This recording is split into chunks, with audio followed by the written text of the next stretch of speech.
सुधांशु जी की बात का जवाब देना चाहता हूँ बड़ी जिम्मेदारी के साथ कि जब भगवान श्री राम की मूर्ति प्रकट हुई 1949 में, सरकार देश में कांग्रेस की थी। जब ताला खोला गया तब भी कांग्रेस की सरकार थी।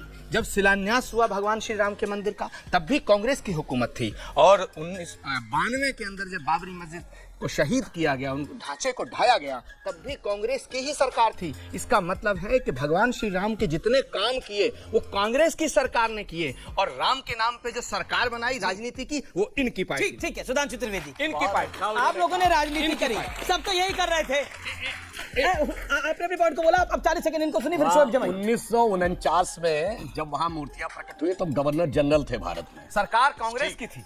और उसको रोकने के लिए उत्तर प्रदेश के तब यूनाइटेड प्रोविंस था, मुख्यमंत्री गोविंद बल्लभ पंत स्वयं गए थे और फैजाबाद के डिस्ट्रिक्ट मजिस्ट्रेट ने उनको रोक दिया था, क्योंकि तब तक संविधान लागू नहीं था। तो मुख्यमंत्री से ज्यादा पावर डिस्ट्रिक्ट मजिस्ट्रेट की, वो भी कांग्रेस थी।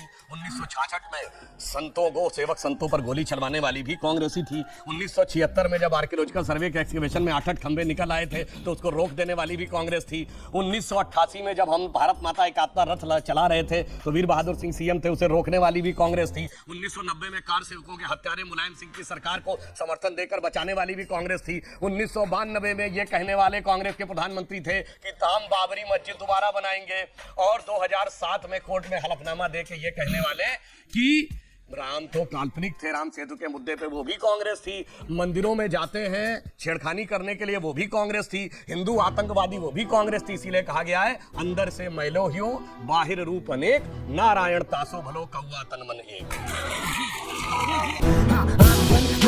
खोटा खोटा बात बन, बनना है तो बाप बन, छोटे थोड़ा शाप बन। बेटा आप समझिए 2000 हैप्पीनेस तो नौकरी से आती है। वेट करें, सबसे ज्यादा पढ़ी लिखी कम्युनिटी कौन थी श्रीनगर में? Most educated, most economically developed Kashmiri Pandit 6 महीने में साफ। 1947 में लाहौर में सबसे ज्यादा पढ़ी लिखी कम्युनिटी, सारा बिजनेस कम्युनिटी, हिंदू और सिख 6 महीने में साफ। कराची में सबसे पढ़ी लिखी कम्युनिटी सिंधी, हिंदू। प्रोफेसर बादशाह प्लीज साहब, आपके पीछे कोई नहीं बोलता है। एक बार हम लोग शांत हो गए, टर्न में बोलिए। 6 महीने में साफ। इसलिए मैं कह रहा हूं जितना पढ़ाई जरूरी है, जितना लिखाई जरूरी है, जितना कमाई जरूरी है, उतना गंदगी की धुलाई भी जरूरी है। बेटा मेरे जैसे बहुत कम जो भी सुने बोले awesome, awesome।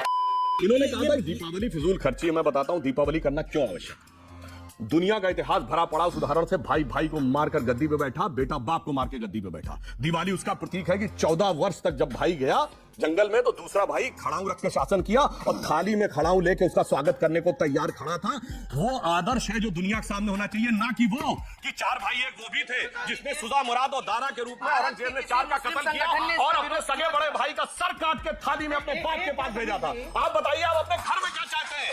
भाई का कटा हुआ सर थाली में या भाई के हाथ में रखी हुई और पादुका? इसलिए मानव मूल्य के श्रेष्ठ मूल्यों का आदर, इसलिए दीपावली मनाया जाना जरूरी है। म्यूजिक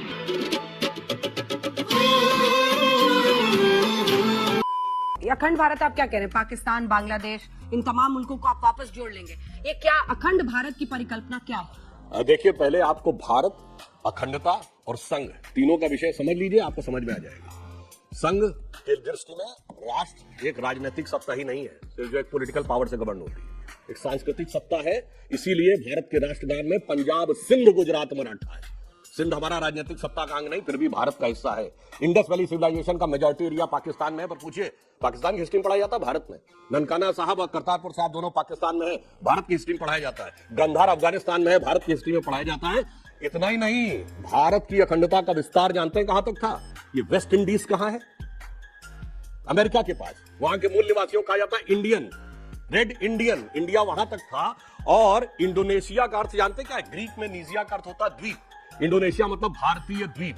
ये तो था हमारा ज्योग्राफी में विस्तार। और टाइम में क्या था? अभी हमने हिंदू नववर्ष मनाया था ना, तो किसी का तो 2100 कुछ पूरा हुआ 2022।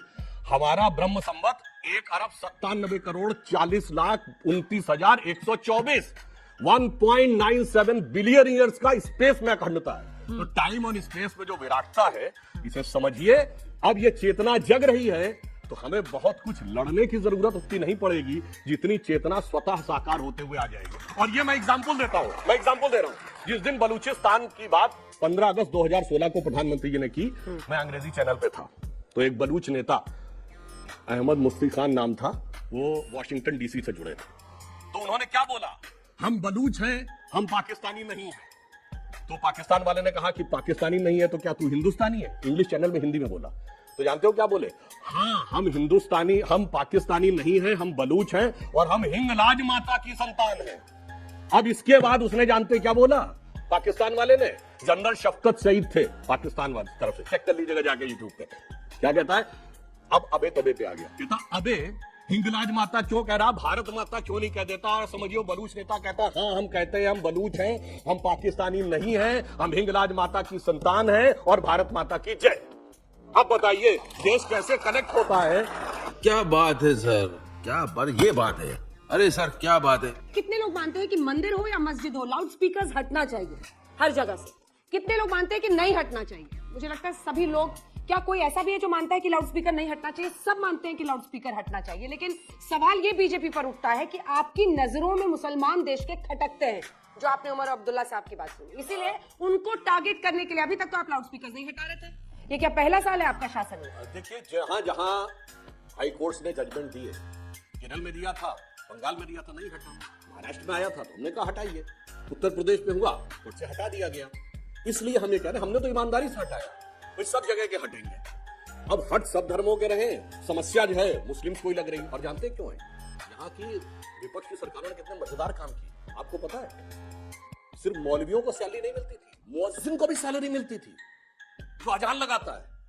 मतलब मजे की बात यह है कि भारत में ऐसा विचित्र उदाहरण आपको होगा कि सुप्रीम को हाई कोर्ट जिस चीज को गलत कह दे, उस काम को करने की तनख्वाह सरकार दे सरकारी खजाने से, और उसके बाद जब हम कहें कि ये नहीं होना चाहिए तो कहें कि साहब ये तो राजनीति हो रही है। और उमर अब्दुल्ला की बात का जवाब दे देना चाहता हूं। उमर अब्दुल्ला साहब, ये जब देश का विलय हुआ था 24 अक्टूबर 1947, आप इंस्ट्रूमेंट ऑफ टैक्सेशन पढ़ लीजिए, उसमें किसी प्रकार का ना 35A था, ना 370 था, ना कुछ भी नहीं था।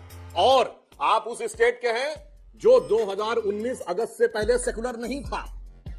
मैं इसलिए ईमानदारी से कह रहा हूं कि 1976 में जब सेकुलर वर्ड भारत के संविधान में डाला गया, लोकतंत्र के सबसे काले अध्याय के दौरान विपक्ष को जेल में डालकर, तो 370 की आड़ में जब तक संविधान का कोई संशोधन कश्मीर में अडॉप्ट नहीं होगा वो नहीं होता था, और वो कभी अडॉप्ट हुआ ही नहीं। ठीक है। तो जो स्टेट सेकुलर नहीं थी वो सेकुलरिज्म के प्रतीक बन गई। और एक लाइन और कह दूं, इन्होंने कभी किसी दूसरे ने किया तो मैं बताना चाहता हूं, तमिलनाडु में पेरम्बूर जिला, उसमें कोलतार गांव, वहां मुस्लिम की आबादी 70% हो गई, तो कहा गया कि अब मंदिर में घंटा नहीं बजना चाहिए, पूजा अर्चना बंद हो जानी चाहिए, क्योंकि हमारी धार्मिक भावना आहत होती है। और डीएमके की सरकार ने मान लिया। वो तो मद्रास हाई कोर्ट बीच में आया, कोई सेकुलरिज्म का सूरमा बोला हो कश्मीर से लेकर केरल तक कि ये गलत है। मद्रास हाई कोर्ट ने कहा कि ये कोई तरीका नहीं होता कि 70% आबादी हो गई, इसलिए उसने कहा कि पूजा अर्चना चलेगी। तो मेरे ख्याल से इनको 1947 में अपने सेशन से लेके आज हिंदुस्तान के कोने कोने में क्या हुआ है वो देख लें। सबके लाउड स्पीकर उतर रहे हैं, मगर टारगेट पे मैं हूं। अब आपकी ये मस्तशुदा शिकस्त खुरदार जहनियत के लिए कोई दूसरा जिम्मेदार नहीं। मजा आया।